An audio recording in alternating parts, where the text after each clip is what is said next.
Great. Welcome to the February 14th meeting of the Economic Development Council. This meeting is being televised, and the first item on the agenda is the acceptance of minutes dated January 10th, 2019.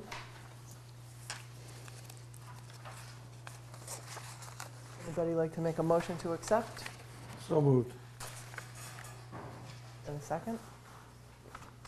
Wasn't there. Wasn't either, so. You want a second? Oh, I'll second, sorry. So that's Craig and Stephanie, all in favor?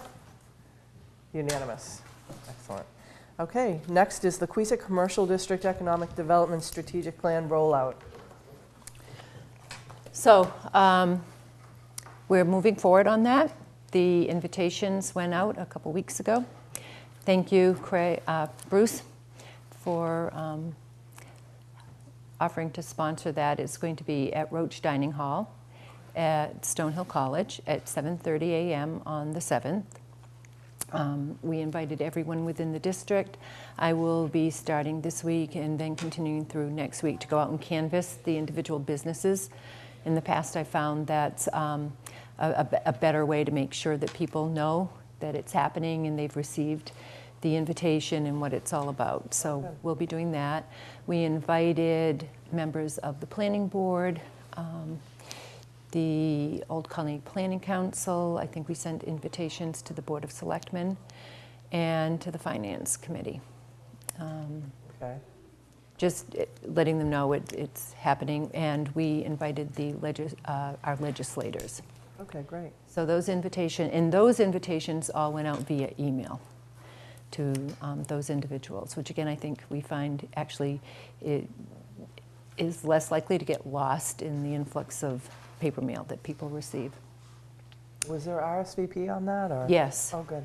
Yes, we have started receiving some responses. Oh, good. You know, again, by going out and canvassing, I hope to receive more. And we're inviting, also extending an invitation to the businesses in the industrial park. Okay. Excellent. And where I have contacts for those, I'll be doing that as a personal email invitation.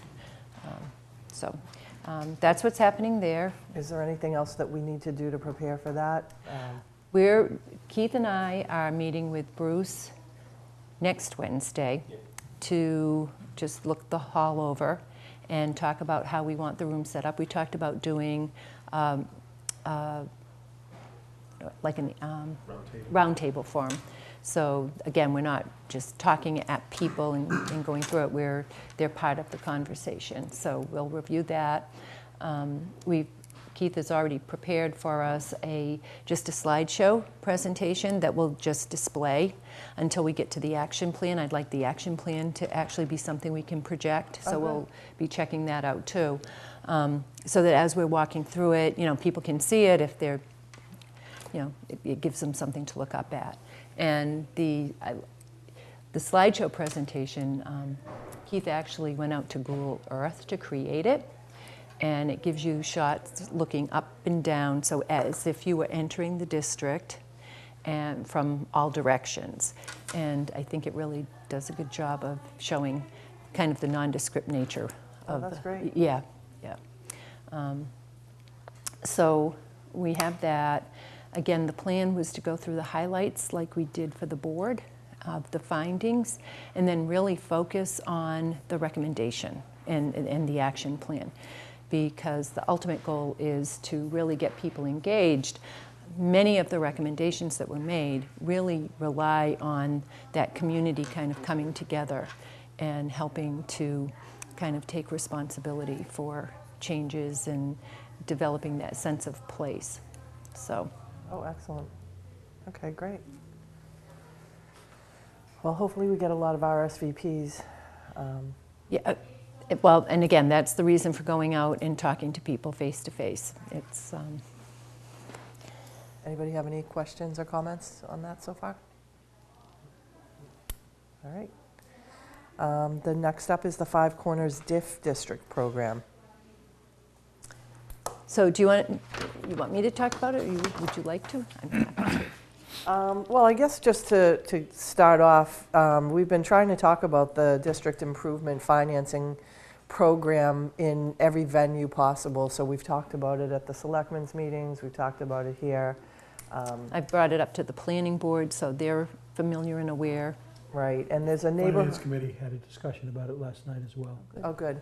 And there's a neighborhood, an organized neighborhood group of, you know, business owners and residents that live in that district, and they're working to advocate for the DIF because, for just to go over it again really quick, the DIF is a financing tool where there's a baseline valuation of the property values in that area and a projection as to, once the sewer goes in, what could happen to those, the tax value of that area. So if it starts out that it's $1 million and the consultants think we can get $2 million after the improvements are done, there's $1 million of added capital Growth. So that in $2 million would represent the new growth as a result of the investment Right. in the district. So And in so this case, that, the sewer. that money, that tax revenue would normally go back into the general operating fund, but if we do the DIF program, we can use some of that tax revenue to offset the cost of the sewer, which would help the people that live in that district to kind of keep the costs, you know, as controlled as we possibly can there.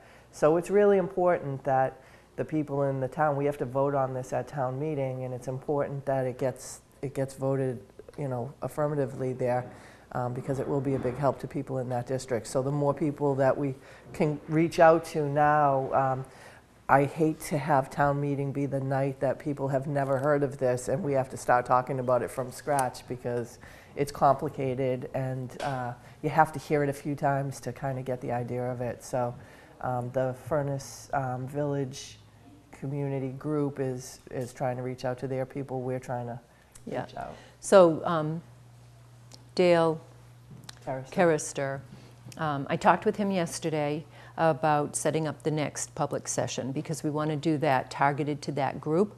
As Dottie said, they can be real advocates for the program with their friends, families, connections in the town.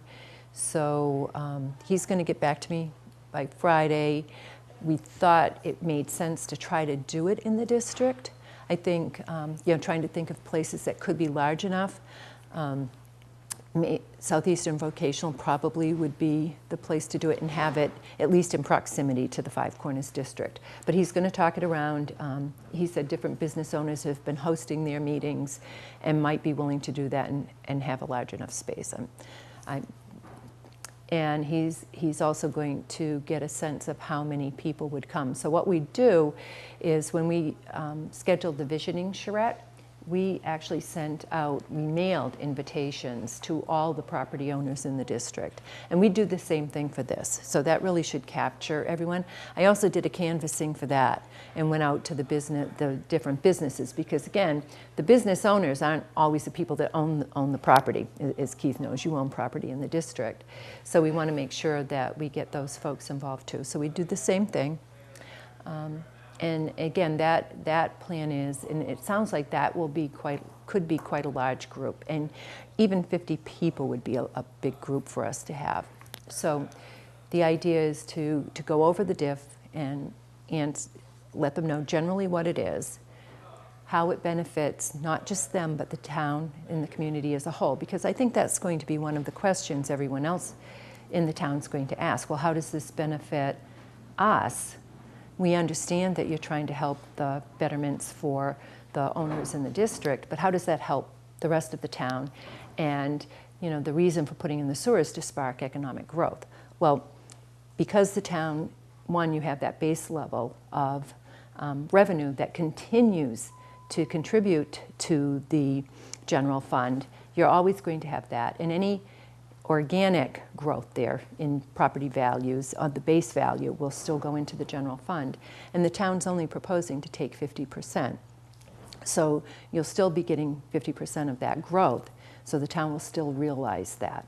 And then, you know, just having a vibrant, growing district that has the type of businesses and residents that people want to come to also is a better image for the town and will continue to attract more businesses. So I think that's one of the messages we want to try to get out there and have people convey. And taking care of the environment, because there's a lot of failed septic systems in that area, and anytime you can get those onto a sewer program, you know, taking all of those individual septics and combining them into the sewer program is going to be very beneficial. There's one property in particular that I'm thinking of, one of the condos that has problems with their septic right now. It's costing them a lot of money to pump those systems, and they're, you know, kind of like, how fast can you get going? So. And that system was repaired when I first started working with the town 12 years ago. So, and it's in failure again. They really need it. And, you know, other businesses that could come in that can't today, it would be very difficult to add a restaurant in the district without the sewer. Not only will that generate additional property taxes, but it'll also bring in meal taxes. So some real opportunities there. And then so we're targeting mid-March for that meeting, mid to late March, and then shortly thereafter we'll have a more broad public meeting where we're, again, sharing with everyone what the district is, what it means, and what it means to them. And again, we're hoping to build some support from the neighborhood group and have some of those folks there. Great. But that will be open for the whole town, right? Like, we'll advertise that? The second one? Yeah. Yes. Yeah. Yes, that will go out town crier, it'll go out on the news item, it'll go out through all the Facebook and everything. I'd probably ask that, I don't know if you do this, the Board of Selectmen would let people know at one of your meetings after we schedule it, to let people know. Yep. So, and we'll go back out to the boards. We want to invite as well members of the Finance Committee, the Budget Committee. Right, because the people in that district, of course, you know, want any assistance that they can on that. So I'd be shocked if anyone lived in that district that didn't vote for it. We need the people who are outside of that district to, you know, be on board with that and understand it. So, okay, great. And then is that it on the diff? Is there anything else? Yeah. Can you advertise that in newspapers at all, or? We can. We certainly can. And in fact, Ben Burke, who's a new journalist for the Enterprise, I'm pretty sure he did an article on the diff back when we were doing the visioning session. So it would be a good time to bring him back in. Yeah, that's a good idea. It's a good idea to have it more as an article too, instead of an advertisement, because then we can have some narrative around that. Something that explains how they come up with the difference and how that's applied to would probably be good in an article. Right. And, okay. And then next, and this is again, just to say it again, this is in preparation for the town meeting vote this May. And next up is the Five Corner Sewer District. I think that was just to give an update on what's happening there. Dave Field, with representation from Beta, was at the Board of Selectmen's meeting talking about the traffic management plan. Nobody's trying to gloss this over or make it a secret that construction project is going to impact traffic in the area and in the district. I wasn't there for the full presentation. I can't speak to the traffic management plan, but it sounds like they are really putting a lot of thought and effort into it. And Well, they did traffic counts, and essentially, if say you're at Shaw's and you're traveling west, you know, towards Target, you'll be able to drive that way. But if you're coming the opposite way, like if you come out of Target, you won't be able to take a left to come back. You'll have to go down a little further and take a left on Highland, and then go around and come up. So Highland to Bay, and then, yeah. Yeah, so one lane of traffic will always be open.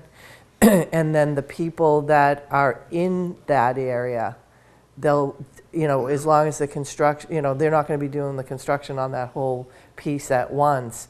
They're, very, very sensitive to the fact that there's businesses and homeowners in there.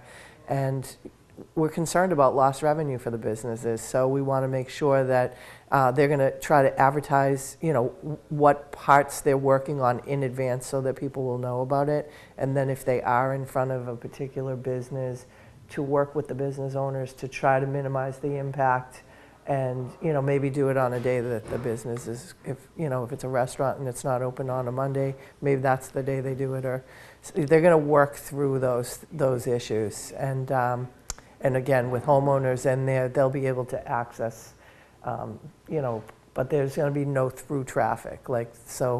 A lot of the traffic, never really thought about it, but it's cut through traffic to cut through to Easton to get to Brockton and other areas. So to redirect, that kind of traffic, it will be interesting to see how that goes. And, Highland is, it's not as primary of a street as Yeah, it's Boundary more Street, rural than, but people will get used to it. And, they were talking about, do you think people will speed on it? David Field said that when people aren't familiar with a road, they tend to drive a little bit slower anyway, just because, they're not really that sure, about following the detour. So, but if there is issues with speeding, as we go along, if there's anything that comes up from people, they just need to call the town and we'll do everything we can to accommodate. So it looks like a good plan. I think it's going to be a challenge, but the important thing is to keep that communication open. When is the start date? Is there a month? It's going to start June? sometime this spring. sometime in the spring, and then it will go through, the asphalt plants close November 15th if weather is permitting. So it looks like our falls are getting more moderate temperatures through that period. So we'll assume that they go through November 15th, and then they open back up again in early April. So the winter, you'd be able to travel through and everything, and then maybe there might be a month or two in the spring that they have to complete that.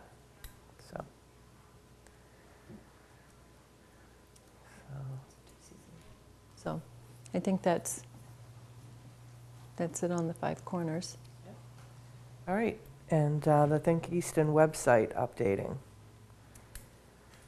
So Dottie asked to put this on here, and we've been talking about this.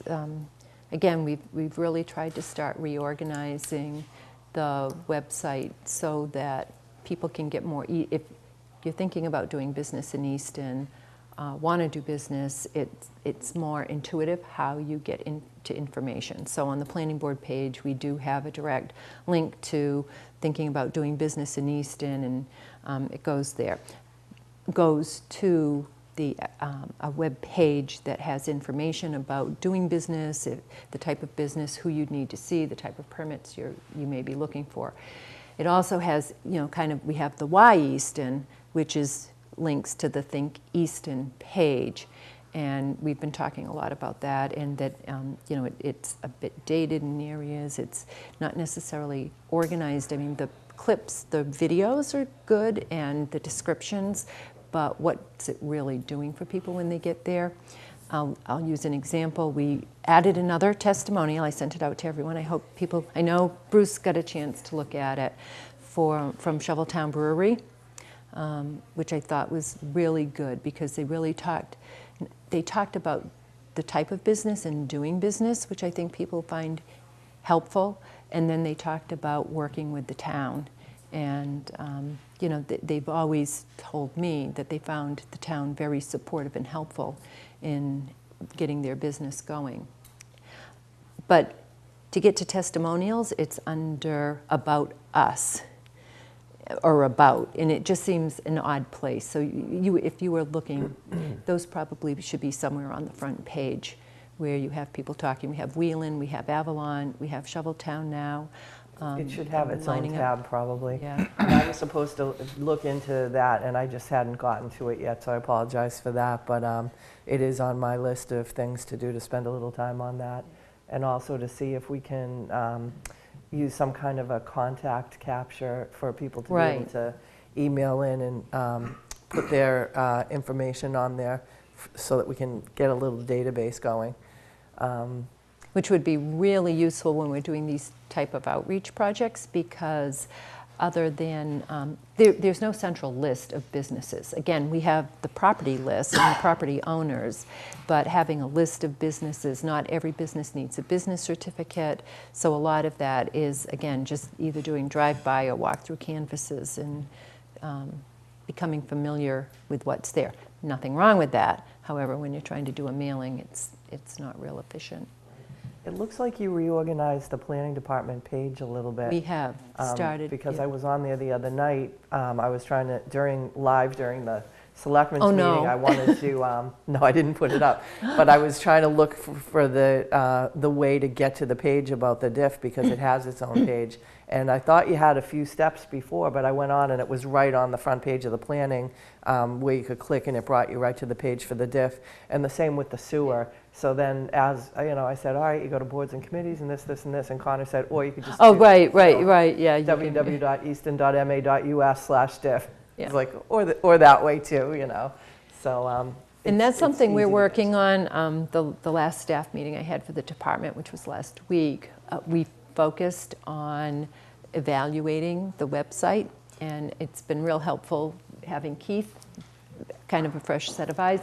One of the things that became very obvious to me is internally to Town Hall, we use the website a lot. There's a lot of information in Easton's website, and it's fairly easy to get to if you know where you're going. So a lot of it seems to be designed for people who know how to navigate Town Hall. Most people don't know how to do that. So we're trying to look, at least from our perspective in our department and in the different boards that we support, looking at it from someone else's eyes and how to get to different parts of the website. Well, a couple of years ago, Connor and I went to the Queesit House, and we had an event for people to come, and we would show them the website and how to use it. And I think 4 people came, and they thought it was great. They thought the presentation was great, but it was only 4 people. So if anybody's watching this and they want to know how to use the website, send an email, and we'll be happy to set something up again. And I will tell you, I think we get a lot of compliments on the website, a lot of positive feedback. I think there's a lot of information. I think for the most part, you can get where you want to go. I know recently I had to do some research in different towns in Rhode Island, and it was very hard to find what you needed to get to. So You know what I think is funny? When I've looked at websites for other towns, they don't have any email addresses for their mayor or their town administrator or their, board of selectmen. Or if you want to reach them, you have to fill out a form, and they just make it really, really hard. And I think our contact information on there is very clear. So, I mean, Dottie asked to have this put on here, but we're always interested in hearing what your thoughts are and suggestions. And that's why I wanted to put it on there, is for everybody, if they had a minute, to take a look at it and let us know if there's something that you see on a particular page that you think is, good or bad, or we should change while we're getting ready to start looking at making updates, or if we're missing anything. I think there's some things that we do want to highlight. The testimonials for sure. The parcel tool, Yep. should be prominent also. All right, great. And last item is the Board of Selectmen presentation. So did Connor give you a date on that yet? No. We were looking at, I should have brought my notes from the last time. It was I think it's the meeting that was after our next, so March 4th, Which is March March 7th is our next meeting, right? Yeah. Well, we're not having a meeting because we have the thing in the morning. So I think it was the Monday after that that we were looking at. Let's see, March 11th. Yeah, I think it was March 11th. I can confirm that with him, that we were talking about doing the presentation. Which is just basically, we like to have the boards and committees come in once a year. Actually, I think it's in the charter, to just talk about what we've done for the past year, the accomplishments. Not everybody watches every board and committee meeting, but a lot of people do watch the Selectmen meeting, so it's a good opportunity to let them know the work that we've done during the year. So, did you already put together a presentation on that, or? Okay. No, I can start working on that. So, and I can help you. If anybody has anything that they think we should definitely include, we can go through. I sent you the email of, I have to write up the annual report for this group and for the Board of Selectmen, so we can look at some of the things in that also as some key things that happened this year. And we'll let everybody know if anybody wants to go to that meeting, they can. I'll direct all questions to that person. John's like, I'm not going. All right. Anybody have any comments or questions about anything we've talked about today? Anything specific that you would want so our next meeting won't be until April, right? Because, Well, the next meeting would have been on 14th the of March. 14th, the second Thursday of the month. oh, I thought are we still doing that? I thought we weren't. Did we say we weren't? I don't recall that. Maybe we were thinking if we had that meeting at Stonehill on the 14th, I think maybe were we looking at that date too, and saying if we had it then we wouldn't be, or I might be making up the whole thing. So, Now you have me rethinking things, because we would, when is? I know it's the 7th. When is school break, spring break? Right, right. That's what we were planning it for, the week of the break. I think we talked about the 14th, and if we didn't, I mean, it's up to the board. if we're going to be having the meeting on the 7th, do people think we need to have another meeting on the 14th, or? I would say we should probably just skip that one and use the meeting on the 7th. We can always, there's probably not a lot of, unless there's something really new on the agenda for that. And that will actually, so what we'd planned for the April meeting, so the other thing I forgot to mention about what I was thinking for the meeting on the 7th, the public engagement session, is having probably 2 flip charts, so that, again, we want to get input, we want to get people involved. Hopefully people will start to say, gee, I'd like to work on that. And so we want to capture that, and then for the meeting in April, what we want to do is take what we heard and digest that, and then the focus of the April meeting should be talking about that in the plan, I would Okay. think. All right, that sounds good. All right, and if anybody has any items they want to put on the agenda, just drop me an email with that. And I guess we are ready to adjourn. Motion to adjourn? So moved. Second? Second. All in favor? Unanimous. Great. Thank you, everyone. All right.